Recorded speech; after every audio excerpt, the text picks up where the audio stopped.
শেখ হাসিনার বিরুদ্ধে মৃত্যুদণ্ডের রায় ঘোষণার পর রাজনৈতিক অঙ্গনে আলোচনা, দেশে বিদেশে আলোচনা, শেখ হাসিনা এবং আওয়ামী লীগ কি শেষ হয়ে গেল? এমনটাই কোনো কোনো বিশ্লেষক মনে করেন।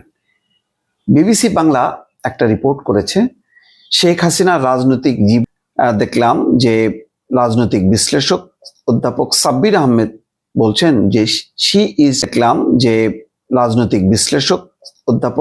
আহমেদ বলছেন যে শি ইজ ফিনিশড, অর্থাৎ শেষ। আমার মনে হয় না এটা আর আগের অবস্থায় ফিরে আসার কোনো সম্ভাবনা আছে, অর্থাৎ শেখ হাসিনা আবার আগের অবস্থায় ফিরে আসতে পারবে না। যদিও অনেকে বলবে রাজনীতিতে শেষ বলে মানে কিছু নেই, কিন্তু আমি মনে করি নেতৃত্ব যদি ব্লান্ডার করে সেটার শেষ আছে, কথাটা একেবারে ফেলে দেওয়ার মতন না।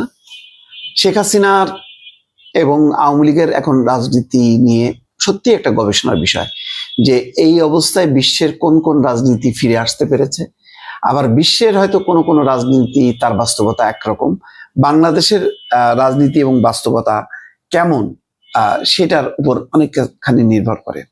একসময় সত্যি আওয়ামী লীগ শেষ হয়ে গেছিল, পরে বাংলাদেশের এই ক্ষমতাসীন যারা তাদের বদন্যতায় বা দয়ায় বা তাদের উদারতায় ফিরে এসছে। সেটা হলো প্রয়াত প্রেসিডেন্ট জিয়াউর রহমানের সময় ঘরোয়া রাজনীতি, তারপরে আবার ফিরে আসার সুযোগ পেয়েছে। কিন্তু রাজনীতি তো এক জায়গায় থেমে থাকেনি, পাল্টা পাল্টি এবং এক পক্ষ আর এক পক্ষের বিরুদ্ধে মানে যুদ্ধ ঘোষণা করতে করতে সেই যুদ্ধটা এমন ভয়ঙ্কর অবস্থা ধারণ করেছে, যেটা অনেকটা স্বাধীনতা মুক্তিযুদ্ধের মতন এক ধরনের যুদ্ধ।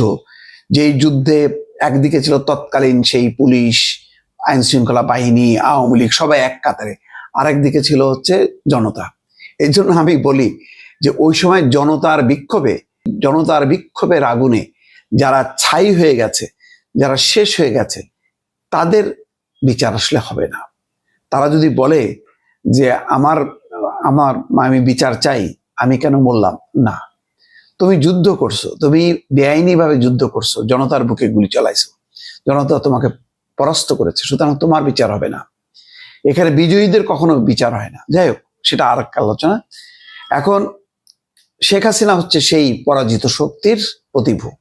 টিকতে না পেরে, যেমন অন্যরা যুদ্ধে টিকতে না পেরে পালিয়ে যায় বা শেষ হয়ে যায়, শেখ হাসিনা যুদ্ধ করে জীবনটা নিয়ে পালিয়েছে দিল্লিতে। সে রাজনীতিতে ব্যাক করবে কিভাবে? তাহলে এখনকার রাজনৈতিক শক্তি কি নির্মূল হয়ে যাবে? সেভাবে না, রাজনীতি পরিবর্তন হবে, কারণ একটা ভিন্ন রাজনীতিতে ঢুকছে বাংলাদেশ। সেই রাজনীতিতে বিএনপি জামাত মুখোমুখি, এই মুখোমুখি কম্বিনেশনে কিন্তু অনেকে আস্তে আস্তে ঢুকবে। জামাত যদি ক্ষমতায় আসে, তখন রাজনীতির অন্য একটা মেরুকরণ করবে। সেই মেরুকরণে বলা যায় না যে বিএনপির সাথে আওয়ামী লীগের ঐক্য হয়ে যেতে পারে, জাতীয় পার্টি সহ অন্যান্য শক্তির ঐক্য হয়ে যেতে পারে।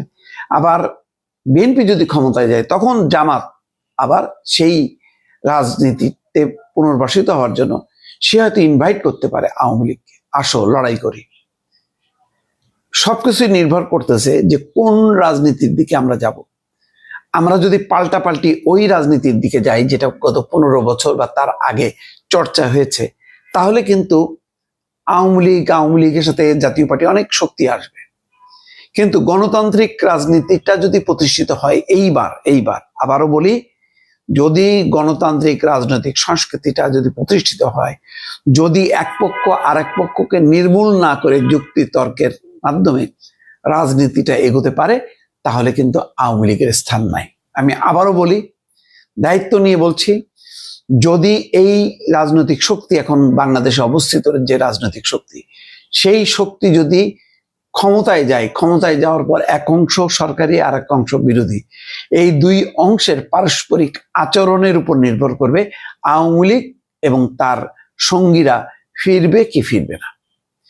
যদি দুই পক্ষই, অর্থাৎ সরকার তার অবস্থান, ক্ষমতাসীনরা তার অবস্থান থেকে যদি আওয়ামী লীগ বিরোধী হয়, যদি বিরোধীরা তার অবস্থান থেকে যদি তারা মতপার্থক্য, শাসকদের সাথে মতপার্থক্য সত্ত্বেও যদি তারা আওয়ামী লীগ বিরোধী হয় তাহলে আপোষের সম্ভাবনা কম।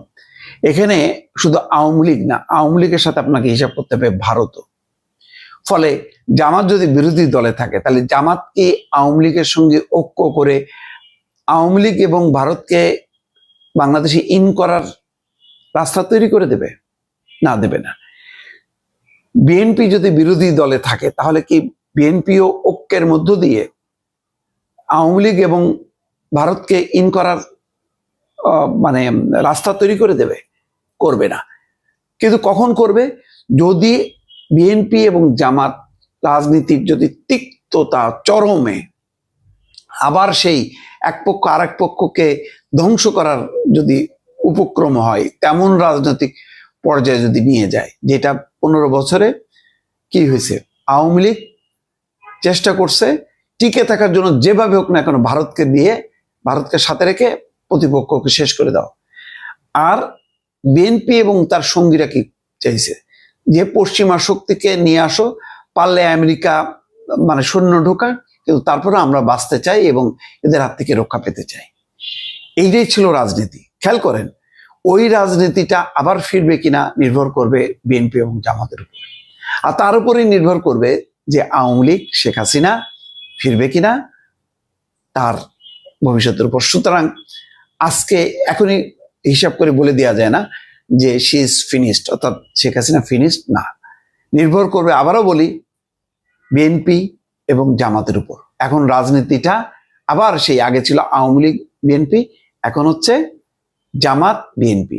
এই জামাত বিএনপির এই মিথস্ক্রিয়া কোন দিকে ধাবিত হবে তার উপর নির্ভর করবে আওয়ামী লীগ বাংলাদেশে ফিরবে কি ফিরবে না।